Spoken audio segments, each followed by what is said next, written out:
नमस्कार दोस्तों, लक्ष्य कॉम्पिटिटिव क्लासेस में फिर उपाध्याय सर आप सभी का तहे दिल से स्वागत करते हैं। और आज हम आप लोग के लिए लेकर आए हैं वैसा टाइप की जो अधिकतर एग्जामिनेशन में हमेशा पूछते रहता है और बच्चे हमेशा गलती करके चले आते हैं दोस्तों। तो चलिए देखते हैं ये टाइप कौन सा है। ये वर्गमूल से रिलेटेड टाइप है दोस्तों। तो देखिए हम देखते हैं क्या है।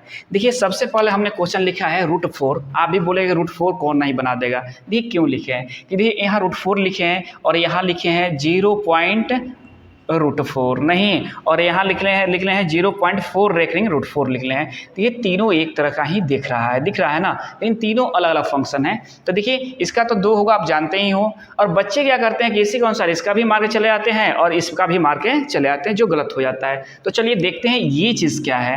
देखिए इसमें जब भी ऐसा क्वेश्चन दिखाई दे कि √0.4 है, ये अलग चीज़ है। तो देखिए इससे पहले आप लिखिएगा 4 लिख दीजिएगा और पॉइंट हटाइएगा तो नीचे 10 हो जाएगा, क्योंकि पॉइंट के बाद एक अंक है इसीलिए एक पर एक 0 बढ़ जाएंगे, हटना। अब चलिए देखते हैं कि क्या करेंगे इससे। अब ये थोड़ा सा काम और करना होता है आप लोगों को कि जैसे 4/10 है तो हर का कसहूँ वर्गमूल निकाल लिया जाता है। तो वर्गमूल निकालने के लिए यहाँ 10 है तो आपको 10 से ही गुना कराना पड़ेगा। ये तो बात आप अच्छी तरह से जानते हो। तो ऊपर भी 10 से गुना करा दीजिएगा तो क्या हो जाएगा, ऊपर 40/100 हो जाएगा। और इसका जब रूट निकालिएगा तो 40 से तो कोई वर्गमूल नहीं निकलेगा, तो इसे ऐसे ही छोड़ दीजिएगा और 100 का वर्गमूल क्या हो जाएगा, 10 हो जाएगा। अब देखिए क्या करना है, 40 का वर्गमूल कैसे निकालते हैं, ऑप्शन पर भी ध्यान देते चलिएगा ना। देखिए अभी तो आप डायरेक्ट भी निकाल सकते हो, लेकिन आपको समझाना है। देखिए 6×6 का 36 हो जाएगा। चलिए अब क्या हुआ, 10 में से 6 गया, 4 हो गया, ये कट गया, 6×6 12 हो गया। अब एक बात समझो आप, देखिए अब तो यहाँ 6 आ गया तो जाहिर सी बात है कि 10 नीचे भी तो पॉइंट तो यहाँ आएगा ही आएगा। तो आपका ए ऑप्शन और बी नहीं होगा, सी होगा या डी होगा। अब सी होगा या डी होगा, आपको एक अंक और निकालना है, इसीलिए ऑप्शन देखते रहिएगा। ऑप्शन जब देखिएगा आप तो ऑप्शन का सहायता जब लीजिएगा तो आप अन्यथा मतलब बेकार ही कैलकुलेशन से बच जाएगा दोस्तों, और आपका समय भी बच जाएगा। देखिए अब क्या करेंगे, यहाँ पॉइंट लेंगे तो भाग में पॉइंट लेते हैं तो एक 0 उतरता है, लेकिन ये वर्गमूल निकालना है इसीलिए 2 को 0 उतरेगा। अब यहाँ कोई ऐसा संख्या रखेंगे जो जिससे ये कट जाए, मतलब टोटल ये कट जाए नहीं, लेकिन या इससे कम आ जाए। तो यहाँ हम 3 रखते हैं तो कितना होता है, देखिए तो 3 के 9, 3 दूनी 6, 3 के 3। अब आपको कुछ करना नहीं है। देखिए तो आपके पास कितना आ गया, 6.3 आ गया बटा में 10। अब एक पॉइंट और हटेगा यहाँ ना, तो 0.63 हो जाएगा। तो सी ऑप्शन ना होकर डी आपका आंसर होगा, ठीक ना, क्योंकि 0.62 यही आ रहा है। इनमें से कोई नहीं तो आपके पास है नहीं दोस्तों। तो इस बात को आप लोग ध्यान रखिएगा ना। अब देखिए जो निचला टाइप है ये क्या कर रहा है, ये देखिए क्या है, 0.4 रेकरिंग है। ये क्या है, 4 रेकरिंग का निकालना है। तो क्या कीजिए इसके लिए भी, देखिए रेकरिंग को पहले हटाइएगा तो क्या होगा, 4 हटाइएगा, पॉइंट के बाद कितने संख्या पर रेकरिंग है, एक संख्या पर रेकरिंग है, इसीलिए एक 9 रख दीजिएगा। चूंकि रूट पूछा है आपसे तो रूट चढ़ा दीजिएगा। 4 का वर्गमूल कितना होता है, 2 होता है। 9 का वर्गमूल कितना होता है, 3 होता है। अब देखिए रेकरिंग कैसे, ऑप्शन भी आपका रेकरिंग में है। तो क्या करेंगे, हम 3 से भाग देंगे 2 को, ये तो पॉइंट होगा तो यहाँ 0, 3 छक 18, अब 2 आ जाएगा, फिर क्या होगा 0 आएगा, 3 छक 18, मतलब 6 6 6 6 आते चला जाएगा। तो कितना लिखिएगा, इसीलिए आपको लिखना होगा 0.6 और इसके ऊपर का पार पर एक पाई दे देना होगा, ये रेकरिंग होता है। तो आपका ऑप्शन बी हो जाएगा दोस्तों। चलिए अगला देखते हैं। अगला टाइप हमारे पास क्या है कि √2 के पावर n बराबर 64, तो n का मान कितना होगा। बहुत सारे बच्चे इसमें क्या करेंगे, यहाँ भी स्क्वायर कर देंगे, यहाँ भी स्क्वायर कर देंगे, तो ये क्या होगा, क्लिष्ट हो जाएगा, समय भी ज़्यादा ले लेगा ना। तो ऐसे क्वेश्चन पर देखिए जो 64 है, 64 को हम 2 के रूप में बदल सकते हैं। 2 के पावर 6 क्या होता है, 64 होता है ना। तो ये तो बात आप जानते हो। और यहाँ भी बेस क्या है, 2 ही है, तो कोई दिक्कत नहीं है। तो आप क्या कीजिएगा, रूट के मतलब क्या होता है, √x का मतलब क्या होता है, इसका पावर 1/2 होता है दोस्तों, ठीक ना। तो वैसे ही क्या हो जाएगा, ये n/2 हो जाएगा, क्योंकि पावर है n और n में 1/2 से गुना करिए तो n/2 हो जाएगा ना। देखिए 64 को क्या लिख सकते हो आप, 2 के पावर 6 से लिख सकते हो ना। अब ये तो बेस बराबर है तो पावर बराबर होंगे, n/2 बराबर 6, तो n का वैल्यू कितना होगा, 6 दूनी 12, मतलब डी आपका ऑप्शन आंसर होगा। बहुत ही बढ़िया, बहुत ही नमूना सवाल है दोस्तों। चलिए अगले टाइप पर हम आते हैं। अगला टाइप हमारा क्या कह रहा है, अगला टाइप कह रहा है क्या कि √1 + x/144 बराबर 13/12 हो तो x का वैल्यू क्या होगा। जब भी ऐसा फॉर्मेट दिखाई दे 1 + x/144, मतलब जो यहाँ दिया है ना उसका ये स्क्वायर यहाँ हो, ठीक ना। अगर ये 1 नहीं रहता, √x/144 रहता, तो यहाँ x की जगह क्या होता है, 169 हो जाता, ठीक ना। मतलब 13 ही आता, वर्गमूल निकाल दे तो वही चीज़ें चलाता है। लेकिन यहाँ प्लस है, यहाँ क्या है प्लस है ना। तो ये तो 1 + x बटा 144 यहाँ दिया हुआ है, तो x बराबर क्या होगा ना। तो ऐसा फॉर्मेट जब भी दिखाया जाए तो आप क्या कीजिएगा, इसका स्क्वायर कर लीजिएगा। जो यहाँ दिया हुआ है इसका स्क्वायर कीजिएगा। ये तो अंश का स्क्वायर कितना हो जाएगा 169 और हर का कितना हो जाएगा 144 और दोनों को आपस में घटा दीजिएगा।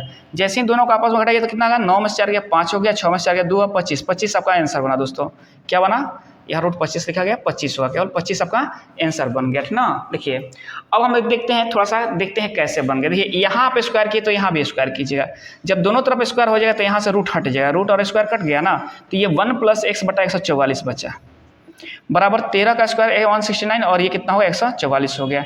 अब ये 144 आपका क्या हो गया, एलसीएम हो गया, तो यहाँ हो गया 144 + x और यहाँ हो गया 169 बटा में 144, ये कैंसिल हो गया। ये तो वहीं आ गया कि नहीं, x का वैल्यू निकलना हो तो क्या होगा, x बराबर 169 - 144 हो जाएगा, घटाइए तो 25 आ जाएगा ना।